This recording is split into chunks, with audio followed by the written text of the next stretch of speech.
이제 신약성경 요한복음 6장 60절에서 71절까지의 말씀을 봉독합니다. 하나님의 말씀에 경청하십시오. 예수의 제자들 가운데서 여럿이 이 말씀을 듣고 말하기를 이 말씀이 이렇게 어려우니 누가 알아들을 수 있겠는가 하였다. 예수께서 제자들이 자기의 말을 두고 수군거리는 것을 아시고 그들에게 말씀하셨다. 이 말이 너희의 마음에 걸리느냐? 인자가 전에 있던 곳으로 올라가는 것을 보면 어떻게 하겠느냐? 생명을 주는 것은 영이다. 육은 아무데도 소용이 없다. 내가 너희에게 한 이 말은 영이요 생명이다. 그러나 너희 가운데는 믿지 않는 사람들이 있다. 처음부터 예수께서는 믿지 않는 사람이 누구이며 자기를 넘겨줄 사람이 누구인지를 알고 계셨던 것이다.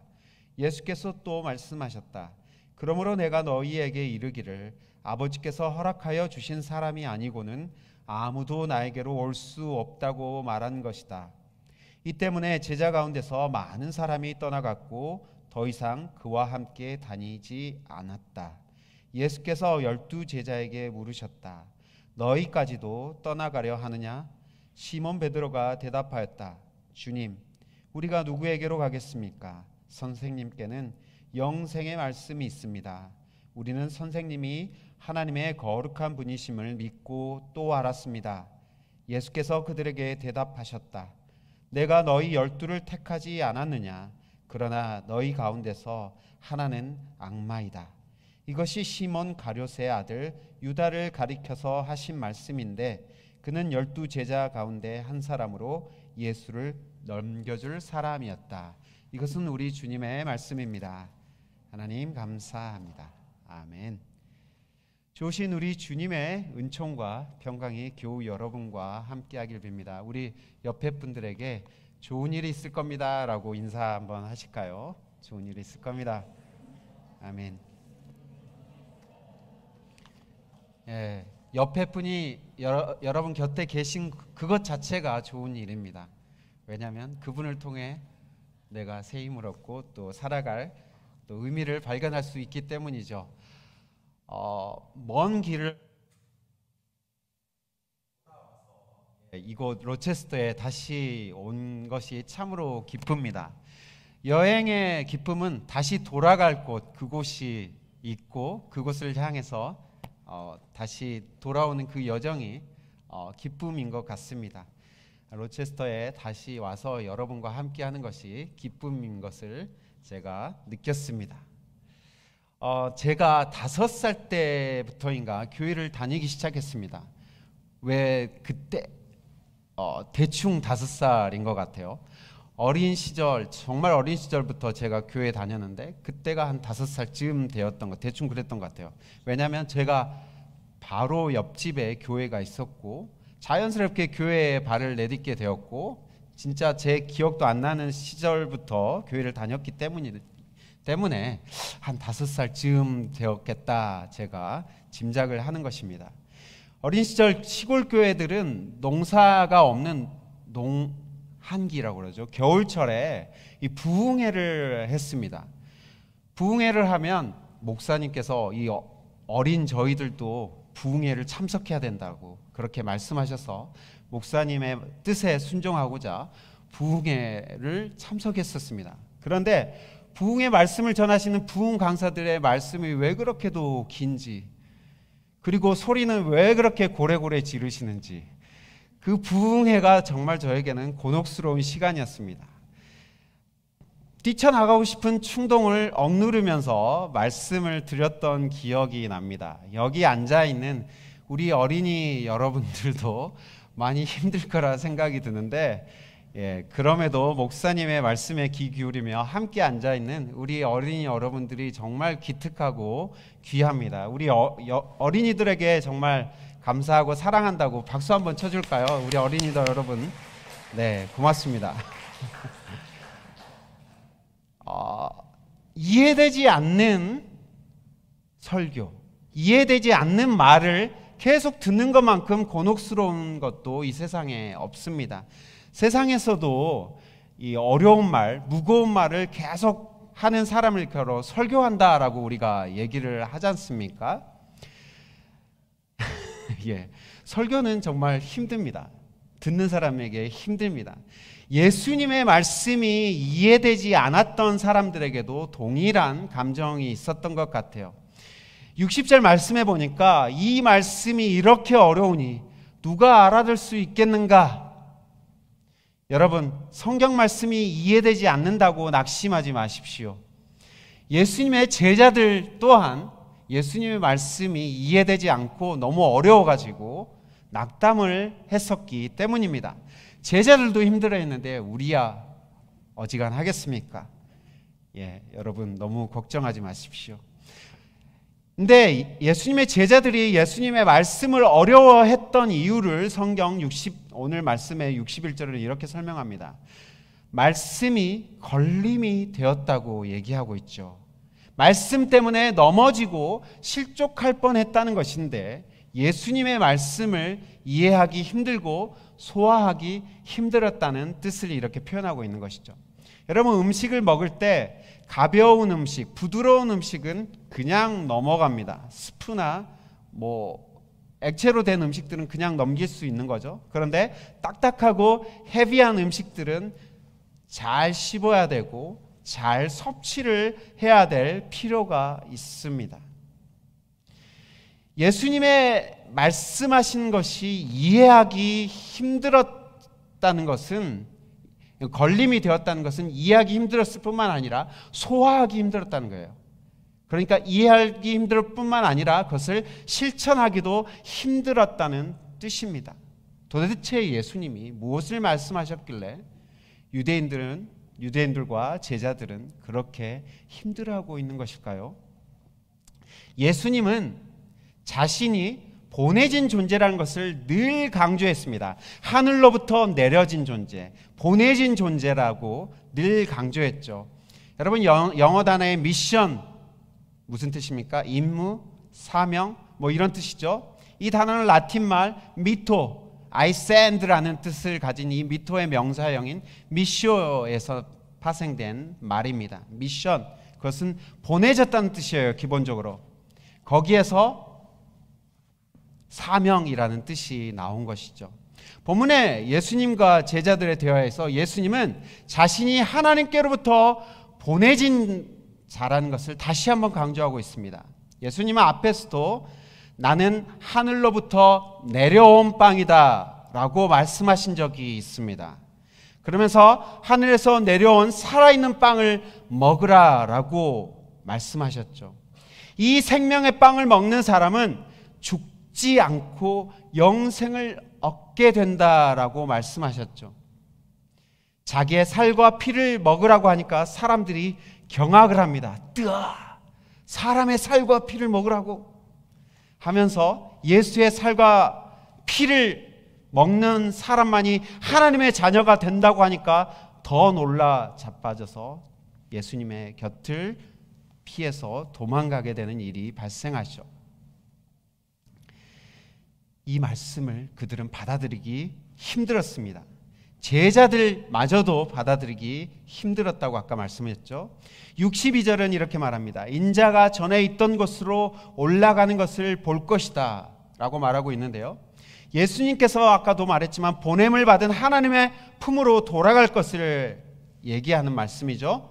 그러니까 예수님이 자신을 보낸 분의 미션을 컴플리트하고 이제 돌아가게 될 날이 다가왔다라는 것을 얘기하고 있습니다. 63절 말씀은 오해의 소지가 있기 때문에 잘 해석해야 합니다. 63절에 뭐라고 말하고 있습니까? 생명을 주는 것은 영이다. 육은 아무데도 소용이 없다. 이 말은 얼핏 들으면 영이 최고고 육신, 이 플래시, 육체는 아무 소용이 없다라고 이해되기도 합니다. 그런데 이 말씀은 그런 뜻이 아닙니다. 생명을 주는 것은 영이다라는 말은 성령님의 역할을 강조하는 말씀입니다. 인간을 구성하는 요소 중에 영과 육체의 그 영을 말하는 것이 아니라요, 성령님을 얘기하고 있다는 것이죠. 성령님의 부르심을 받고 성령님의 선택을 받은 사람들만이 하나님의 품으로 올 수 있고 하나님의 자녀가 될 수 있다는 그런 말씀인 겁니다. 생명의 영이신 성령님에 의해 하나님과 연결된 사람들만이 하나님의 자녀가 된다는 그런 의미에서 이 말이 나오고 있는 것입니다. 요한복음 앞선 요한복음 3장과 4장에서 니고데모와 그리고 사마리아 여인의 이야기가 나오죠. 여기에서도 성령님의 이 하나님의 자녀로 우리를 부르신 그 사역에 대한 강조를 그 말씀에서도 하고 있었습니다. 그 맥락이 이어지고 있는 거죠. 말씀이 이해되지 않고 말씀이 걸림이 되어 넘어지는 이유는 성령님의 도움을 받지 못하기 때문입니다.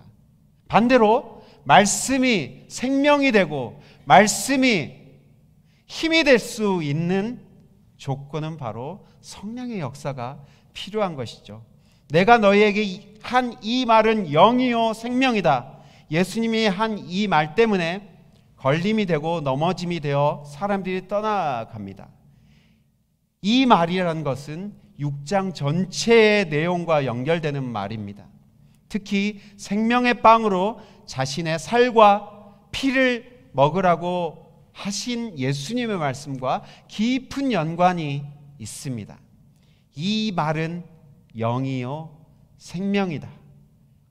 오늘 설교의 제목이기도 하죠. 여기에 나와 있는 이 말이라는 이 헬라 말이 레마입니다. 혹시 이런 심볼 보신 적 있나요? 자, 이 심볼이 무엇으로 읽혀집니까? 저는 이것을 몰랐을 때 PX로 읽었습니다. 군대에 가면 PX가 있잖아요. 예. PX가 아니라 이 말은요, 그리스도를 나타내는 심볼이에요. 그리스토그램이라고 하죠. 왜 이게 그리스도인가? 헬라말의 그리스도의 맨 앞에 있는 두 개의 알파벳을 본딴 거예요. X는요 키라고 읽습니다. 헬라말에서. 그리고 P처럼 생긴 거는요 흐로라고 읽어요. 흐로. 예. 그릭의 알파벳의 키와 흐로를 따서 그리스도를 나타내는 이 상징이 흐로입니다.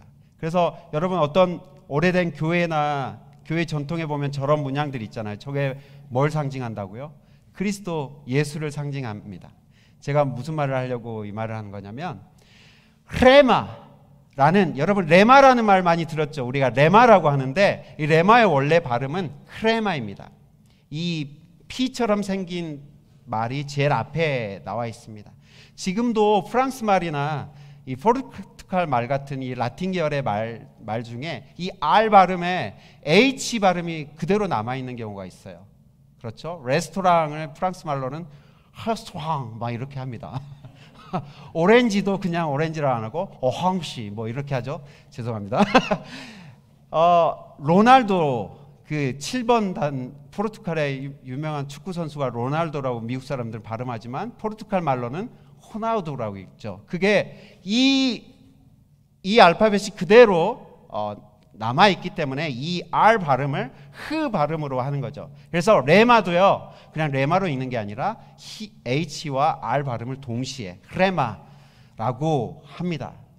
별로 중요하지 않은 거니까 잊어버려도 되고요. 중요한 건 뭐냐면 이 레마라는 말을 예수님이 지금 사용하고 있다는 거예요. 레마가 무슨 뜻입니까? word, saying, implication 뭐 이런 뜻을 가지고 있는 말인데 예수님이 지금 뭐라고 말하고 있습니까? 나의 레마가 영이요 생명이다 라고 말씀하고 있는 것이죠. 살리는 것은 육신의 노동을 통해 얻어지는 음식이 아니다. 예수님이 이걸 강조하고 있어요. 우리는 음식을 먹으면서 육체의 힘을 얻어서 살아갈 원동력을 얻는다고 당연히 이해하고 있잖아요. 그런데 예수님께서는 지금 뭐라고 말하냐면 내 말이 너희를 살린다. 내 말이 에너지이고 내 말이 영양분이다 라고 얘기하고 있는 것입니다. 도대체 무슨 뜻인가요?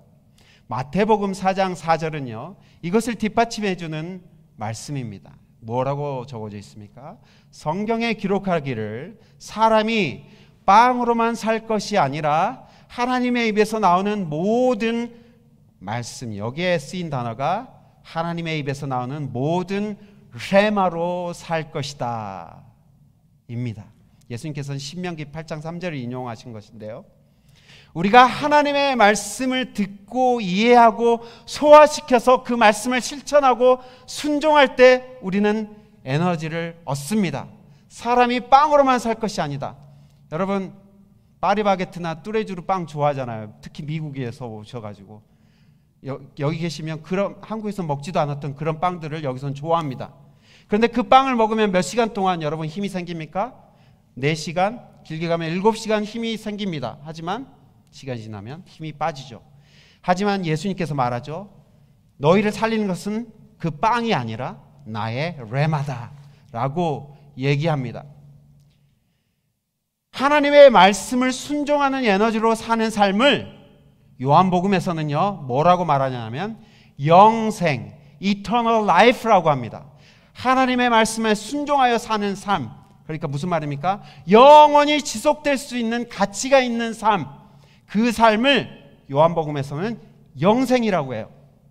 그러니까 이 땅뿐만 아니라 천국에서도 살아갈 수 있는 가치가 있는 그런 삶을 영생이라고 해요. 쉽게 말해서 사랑하며 사는 삶이죠. 사랑, 그것이 영원히 가치가 있는 삶인데 그 삶을 요한복음에서는 영생이라고 합니다. 인간이 이 사랑을 실천할 때 엄청난 에너지를 얻도록 설계되어 있습니다.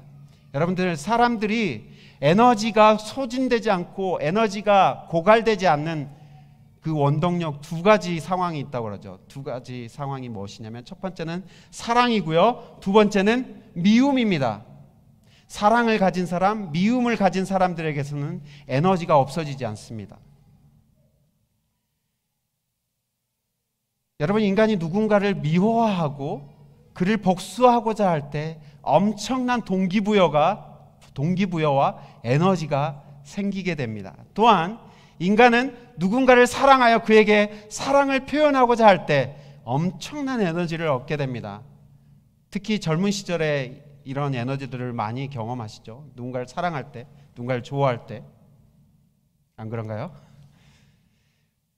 여러분, 하나님의 말씀의 핵심은 사랑의 실천입니다. 사랑을 실천하라는 하나님의 말씀에 순종하는 에너지로 살아가는 삶이 바로 영생의 삶입니다. 하나님의 말씀을 실천하지 않는데도 나는 내 삶에 에너지가 막 넘쳐난다. 그것은 아마 여러분의 마음에 살기로 가득하기 때문일 수도 있습니다. 다른 사람을 억누르고 다른 사람과 경쟁하여 죽이고자 하는 힘으로 살아가는 사람들은 그 마음에 살기로 가득한 사람들입니다.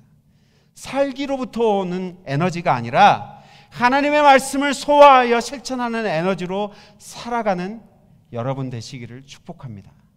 인류가 계속 유지되는 비결은 바로 이 사랑의 에너지에 있습니다.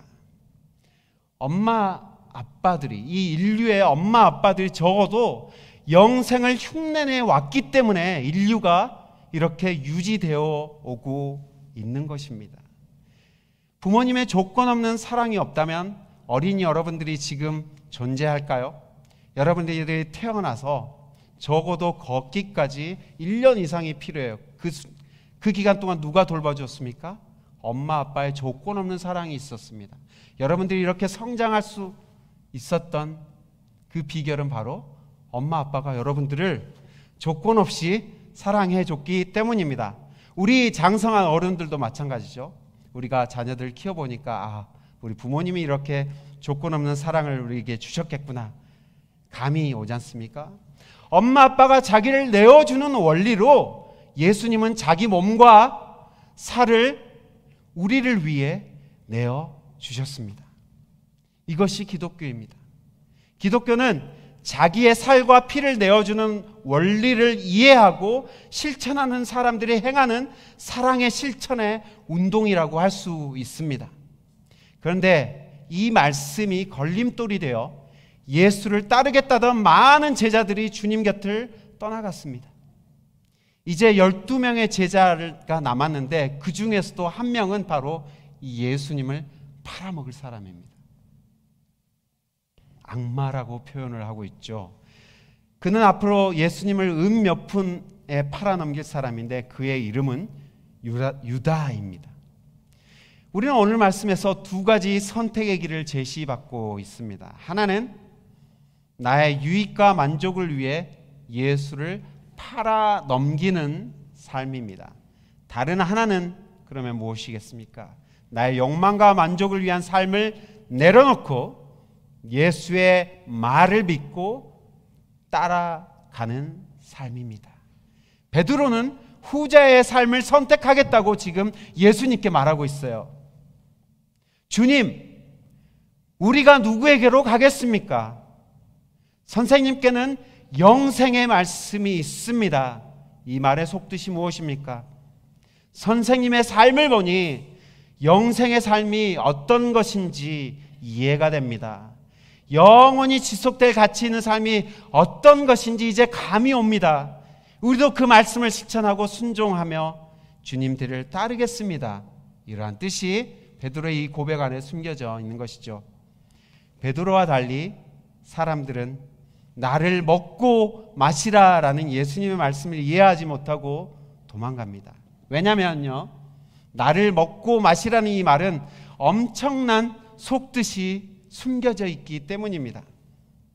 여러분, 이 사람들이 누굽니까? 예수님을 따랐던 사람들은 오병이어의 기적을 맛본 사람들입니다. 아, 저 사람을 따라가면 뚜레쥬르 파리바게뜨의 이 빵을 매일 먹을 수 있겠구나라는 그 기대감으로 예수님을 따랐던 사람들이에요. 그런데 예수님이 지금 그들에게 배신하는 말을 지금 하고 있죠. 먹고 사는 문제를 해결하기 위해 예수님을 왕으로 모시려고 했던 사람들인데, 예수님이 나를 먹고 마신 사람은 내가 했던 것처럼 살라고 하니까 이들이 당황을 했습니다. 배불리 먹고 살고 싶어서 따르고자 했는데 오히려 나를 다른 사람을 위해 내어주라고? 그것이 생명을 얻는 비결이라고? 그들은 이해가 가지 않았습니다.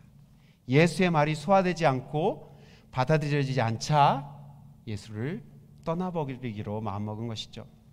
여러분, 예수님의 몸을 먹고 피를 마시라는 뜻이 무슨 뜻입니까? 제가 몇 주 전에 설명드렸는데요. 여러분, 이 말씀이 무슨 뜻이에요? 피가 뚝뚝 떨어지는 예수의 살과 피를 먹으면서 단백질, 프로틴을 공급받아라, 그런 뜻입니까? 예수님은 자신의 양식이 무엇이라고 얘기합니까? 나의 양식은 나를 보내신 아버지의 뜻을 행하는 것이라고 말씀하셨습니다. 하나님의 뜻을 행하는 것이 나의 양식이자 나의 에너지다라고 얘기하셨죠. 그러니까 예수의 살을 먹고 예수의 피를 먹으라는 말의 속뜻은 무엇입니까? 너희도 보낸 자로서의 미션을 감당하며 살아라, 이런 뜻인 겁니다. 예수님께서 아버지의 뜻을 받들어 다른 이들을 위해 자기 몸을 들으시던 삶을 모방하라, 이미테이트하라, 그런 뜻인 거죠. 우리들의 몸과 재물을 사용하여서, 물질을 사용하여서 사랑을 실천하고 이웃을 위해 나누라는 그런 말인 것입니다. 여러분들이 받은 재능, 탤런트, 그리고 여러분들이 쌓아온 업적을 다른 이의 식탁을 풍성하는 데 들어 사용하여라, 그런 뜻인 것입니다.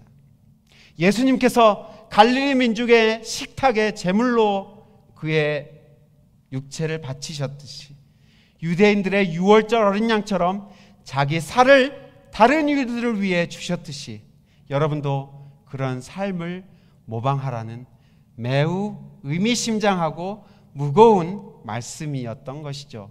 그런데 이것을 실천해 본 사람들은 알 수 있듯이 거기에 인생에 참 기쁨이 있고 의미가 있고 생명이 있습니다. 그것을 순종하는 자들에게 엄청난 에너지가 공급되어집니다. 여러분, 오늘 말씀은 쉬운 말씀이 아닙니다. 참 어려운 말씀입니다. 하지만 영원히 지속될 가치가 있는 삶인 영생의 삶을 사는 길을 우리에게 제시해 줍니다. 예수님처럼 자기의 삶을 다른 이들의 식탁에 올리는 삶을 모방하라, 이 말씀은 참으로 무거우면서도 어렵습니다. 하지만 영원히 누릴 삶인 영생의 길은 이 길밖에 없습니다. 우리 모두는 세상 속으로 보내진 사람들입니다. 우리가 보내졌다는 것은 보낸 분의 미션이, 임무가 우리에게 주어졌다는 의미이죠. 예수님의 말, 예수님의 레마는 영이요 생명입니다. 그 말씀을 실천하는 힘으로 우리는 인생을 살아갈 에너지를 얻을 수 있습니다. 말씀을 실천하고 순종하기 어려우니 도망가 버릴 것인가? 아니면 그 말씀이 어렵더라도 영생인 줄 알고 실천하며 따라가 보겠는가라는 이 결단을 하며 주님을 붙들 것인가? 이제 여러분의 선택에 달렸습니다. 아버지께서 허락하여 주신 사람이 아니고는 아무도 나에게로 올 수 없다고 주님이 말씀하시고 계십니다. 여러분이 교회 문턱을 넘은 이 사실 자체만으로도 정말 놀라운 일입니다. 하나님께서 부르시지 않으면 어느 누구도 이곳에 올 수가 없습니다.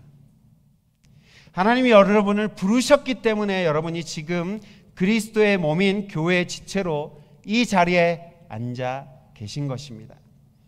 여러분이 하나님의 부르심으로 이 자리에 앉아 계시다면 이제 부르신 분의 크신 뜻이 무엇인지 이해하고 소화시키며 따라가야 할 책임이 여러분에게 주어졌습니다. 여러분, 교회를 가리켜 성만찬적인 공동체라고 하죠. 유카리스틱 커뮤니티라고 합니다. 여기에는 두 가지 의미가 있습니다. 예수님의 피와 살을 나누는 공동체라는 기본 뜻과 동시에 예수님처럼 자신의 삶을 나누는 사람들의 공동체라는 뜻입니다. 교회는 어떤 곳입니까? 교회는 우리가 가진 자원을 끊임없이 바쳐서 다른 이들을 살리는 사명을 감당해야 합니다. 주님의 말씀을 듣고 실천에 옮기기 위해 끊임없이 사랑을 실천해야 합니다. 우리 교회가 가진 전부를 하나님을 사랑하는 데 써야 할 뿐 아니라 이웃 사랑하는 데 바쳐야 합니다. 그리스도의 교회에 모인 헌금을 이웃 사랑을 위해 쓴다면 그 헌금의 혜택을 누린 사람들은 교회의 사랑을 먹는 것과 같은 의미가 될 것입니다. 우리 교회의 사랑의 실천, 그리고 우리들의 자기 내어줌의 이 집단적인 순종을 통해 이 지역의 사람들이 그리스도의 몸과 피를 먹을 수 있다는 얘기입니다. 교회가 우리의 재정과 헌금을 나눠서 이 지역사회를 섬길 때 그 섬김을 받은 사람들은 교회의 봉사를 받은 것이 아니라 그리스도의 몸을 먹는 것이다 라는 그런 의미이죠. 여러분 계신 곳에서 오병이어의 식탁이 마련되기를 바랍니다. 10명 남짓한 이들이 이곳저곳 모여서 주님께서 주신 떡과 물고기를 나누면서 오병이어의 기적은 일어났습니다. 여러분들을 통해 떡을 떼고 나누는 식탁 공동체가 형성되길 바랍니다. 더 크게는 여러분의 재능과 직업 그리고 모든 삶의 자원을 통해 다른 이들이 그 혜택을 누리는 아름다운 영생의 삶이 여러분의 삶을 통해 나타나기를 바랍니다. 이 말이 여러분의 마음에 걸림이 됩니까? 여러분도 주님 곁을 떠나시렵니까? 아니면 영생의 말씀이 여기 있사오니 우리가 어찌 주님을 떠나겠습니까? 하며 주님을 붙들며 주님을 모방하는 삶을 따라가 보시겠습니까? 주님의 말씀을 순종하는 자들에게 주어지는 놀라운 기쁨과 에너지가 넘치는 이 삶에 여러분을 초대합니다. 같이 기도하겠습니다. 살아계신 주님, 영생의 레마가 여기 있사오니 어찌 우리가 주님을 버리고 떠나겠습니까? 주여, 우리가 참된 삶, 복된 삶, 사랑의 삶, 또 주님이 보여주신 그 귀한 삶을 따라가는 우리 모두가 될 수 있도록 성령님 우리에게 감동 주시고 우리를 이끌어 주시옵소서. 예수 그리스도의 이름으로 기도합니다. 아멘. 예, 예배 마쳤습니다. 한 주 동안 승리하십시오. 예, 의자 정리하고 같이 교제하겠습니다.